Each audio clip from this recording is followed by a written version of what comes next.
Today's society makes us believe that we can only be successful if we work incredibly long hours, sacrifice our health, personal time, and our relationship.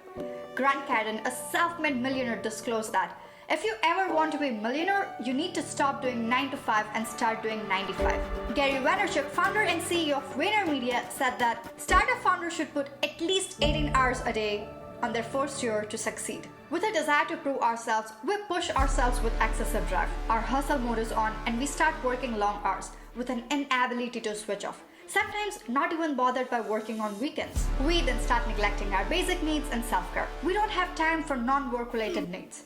Our friends and families are dismissed and hobbies seem irrelevant. All this is just the beginning of burnout. Okay, let's get this. Burnout is a real problem. It's experienced by many, but the conversation around it is so limited. I've experienced burnout firsthand, so I know exactly how it feels.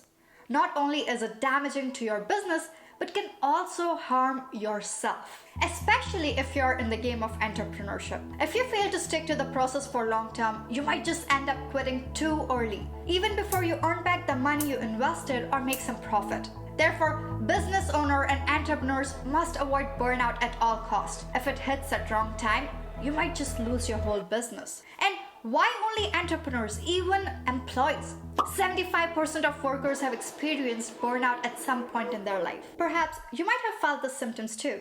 No matter how much you sleep, you feel tired most of the time, as if it's impossible to feel full of energy. You're also prone to frequent headaches, illness, change in appetite, and sleep habits. You might also feel loss of passion and motivation, and a sense of unease when you think about work.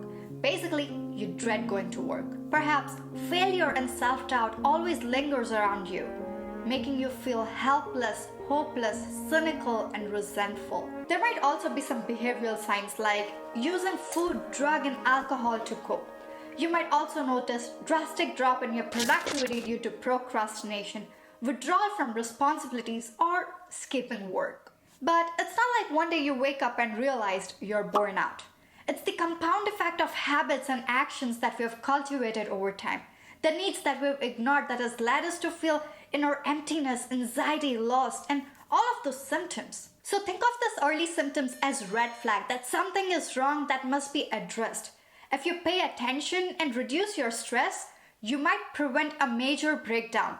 And if you ignore them, you might eventually be burnout. So how to overcome burnout? Change your routine.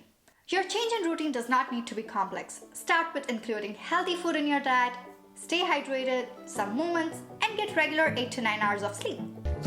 Pretty easy. Take breaks. When you work, take short breaks every 45 minutes to avoid burnout. Zeel, you have been working hard. How about a short break? Thanks, Alexa.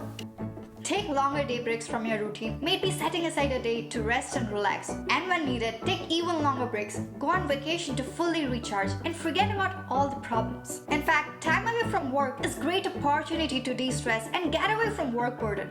It's also a great chance to get some perspective. Once you're away from office, you'll also have much keener sense about what's stressing you out and what you might be able to do about it. Get some life. When you put down work and focus on different aspects of life, you come back to work next day, recharged and ready for more. So spending balanced time with family, friends, nurturing personal hobbies is critical to your identity. Say no to non-essential. Of course, there are deadlines to be met, conversations to have, and things to check off our list.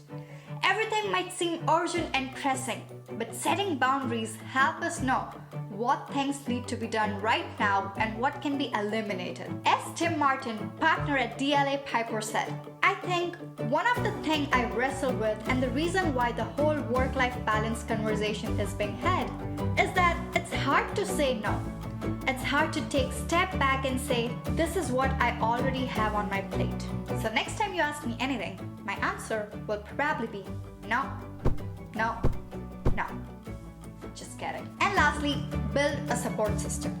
Check in with your close one, share with them how you're feeling, and get help if needed. needed before it's too late. Now, comment down below how you are taking care of yourself this week to avoid burnout. Remember, avoiding burnout is not only about taking care of your well-being, it's essential to your being well.